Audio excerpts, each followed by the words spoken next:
একটা elected government দরকার, যাদের জবাবদিহিতা করার জনগণের জবাবদিহি থাকে। জবাবদিহি না থাকলে এগুলো হবে।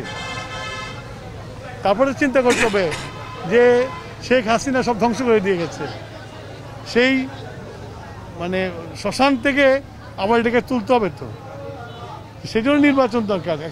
একটা পলিটিক্যাল গভর্নমেন্ট আসলে, ম্যান্ডেট দেওয়া গভর্নমেন্ট আসলে তারা ভালোভাবে দেশকে পরিচালনা করতে পারে।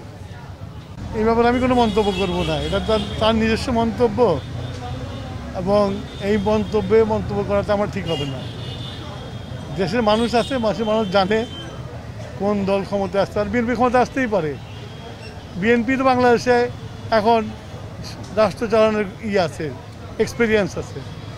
সুতরাং বিএনপির ক্ষমতা জনগণ ভোট দেয়, তো অসুবিধা কার কী আছে, তাই না?